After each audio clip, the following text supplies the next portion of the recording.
Challenger 7 de la casa Oka os presentamos la séptima iteración de estas zapatillas pensadas para el asfalto y también para el trail, pero un trail sencillo.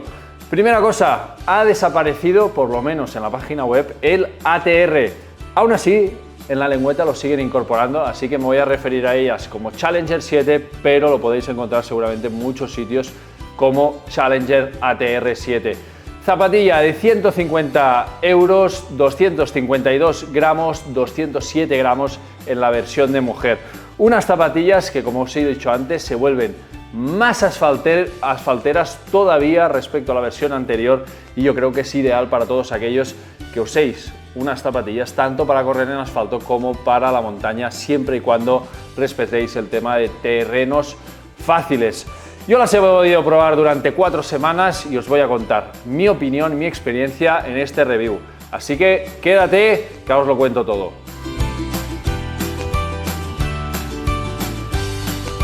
Si hablamos de tipo de corredor, un poco ya os he anticipado en la introducción, ese corredor que busque una zapatilla un poco para todo, para asfalto y también para trail, y que en el trail no se complique mucho la vida. Todo esto además con mucha comodidad, viene clarísimo de la marca, y con un tipo de peso, un tipo de corredor que nosotros hemos determinado entre pesos ligeros y pesos medios. ¿Por qué no gente de peso elevado? ¿Por qué decimos de gente de peso ligero y medio? Pues bien, porque son unas zapatillas que a nivel de estructura, protecciones, etcétera, la verdad es que no tienen muchas. Fijaros cómo el upper es bastante minimalista. Yo creo que con el paso de las versiones incluso se ha vuelto más minimalista. No es que tenga mala sujeción, pero sí que es cierto que si nos complicamos la vida, tenemos temas de pronación, etcétera, o somos muy pesados, creo que faltará estructura. Si busquéis algo más de estructura, yo creo que ahí tendréis que saltar al modelo Stinson, que seguramente será las mismas características, el mismo ADN, la misma genética, pero con más cuerpo, más estructura a nivel de zapatillas. Por cierto, las probaremos aquí en Trail Running Review y también os diremos qué tal funcionan. Aún no las tenemos, así que no las hemos podido probar. Luego, detalles característicos a nivel de upper, buenos acolchados a nivel de collar. Esta parte del retropié tirada hacia atrás que al inicio, la verdad es que puede ser que transmita una sensación de inseguridad, pero con el paso de los kilómetros para mí es un acierto, ganan en comodidad, el tendón de Aquiles no se clava tanto en el momento de la transición. En media suela, comodidad, si hablamos de tipo de corredor, encontráis comodidad, pero a mí se me antoja algo más firme que en versiones anteriores. Las Challenger en esa zapatilla mullidita, ¿no? Acolchadita.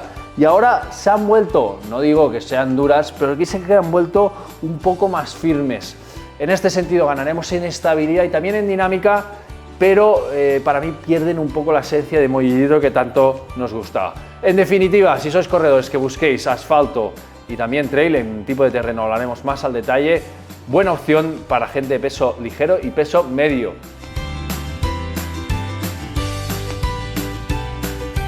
¿Para qué distancias son ideales estas Challenger 7?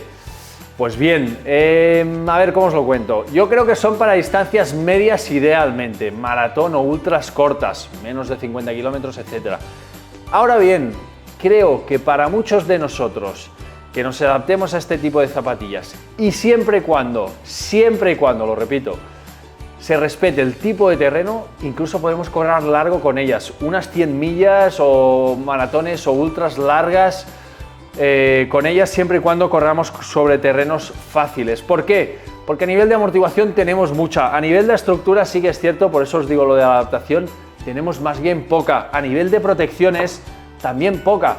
Pues si vamos a correr una Western States, por ejemplo, donde buscamos una zapatilla ligera, transpirable, más bien pistera, porque son zonas muy corribles, etcétera, pues estas Challenger 7 pueden ser una muy buena opción para este tipo de carreras.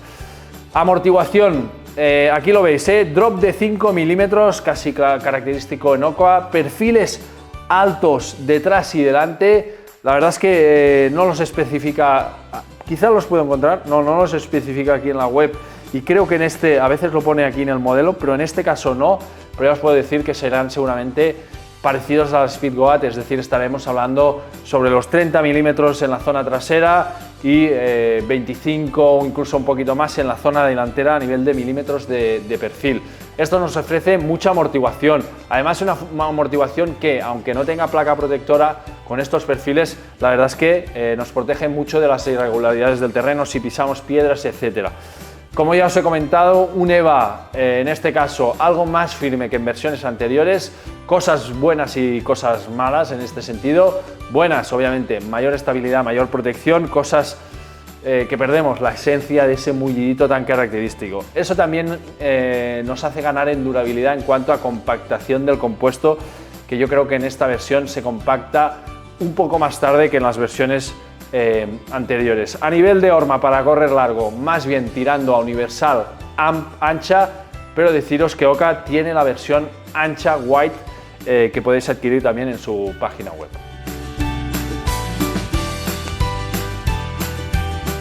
Tipo de terreno, pues bien, ya hemos comentado, 50% asfalto, 50% trail, y seguramente en esta versión 7 se han vuelto incluso un poco más asfalteras que lo que eran las versiones anteriores. Todo el mundo, o por lo menos nosotros recordamos, esas primeras versiones de las Challenger que la gente los usaba muy para montaña, para trail running. Yo creo que en esta versión lo que buscan es justamente esto, ubicarse en un trail sencillo, terreno compacto, senderos bien marcados, que no haya mucha complicación a nivel de mucha piedra, tecnicidad, etcétera, sino para correr por pistas forestales y también por asfalto, sin ningún problema. De hecho, en asfalto la sensación es que prácticamente es una zapatilla de asfalto, es decir, no notarás grandes cambios. ¿Por qué?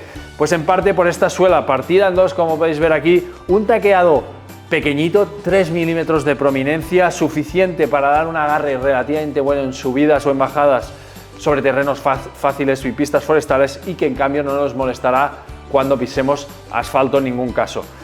Suela, además de un compuesto propio, no es Vibram como otras hermanas que tiene la colección, y eso se nota obviamente si corremos sobre terreno húmedo sobre todo, y hecha básicamente para eso, ¿no? Para combinar asfalto con trail fácil, tracción correcta en la parte delantera, tracción correcta en la parte trasera. Obviamente no os compliquéis en terrenos descompuestos, etcétera, para esto no son, y dividida en dos para ganar en ligereza, sobre todo. Fijaros como aquí es el propio compuesto. Aquí os lo digo, aquí os lo muestro también. Esta es la suela de mis zapatillas, ¿vale?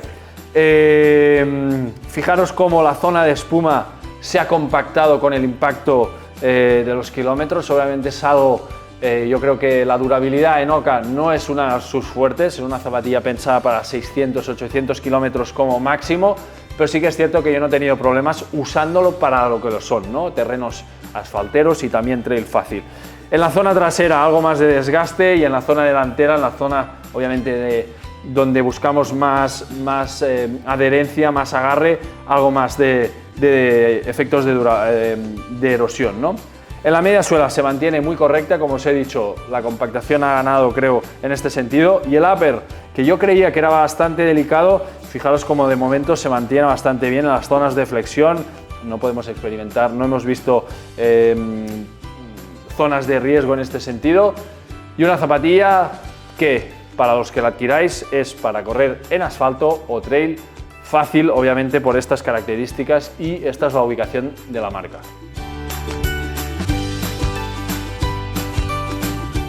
En definitiva, Oka Challenger 7, zapatilla para terrenos fáciles, para disfrutar del trail. Puede llegar a ser dinámica, es una zapatilla que se puede correr relativamente rápido con ellas, pero siempre que respetemos esto, ¿no? Senderos bien marcados, pistas forestales, pisar asfalto, usarlas incluso como única zapatilla para asfalto y trail fácil, si no sois de complicaros mucho la vida, buscando comodidad, ligereza y además creo que un funcionamiento en este tipo de terrenos muy buena para distancias que pueden llegar a ser largas o muy largas, ¿vale? Dependiendo un poco de la adaptación.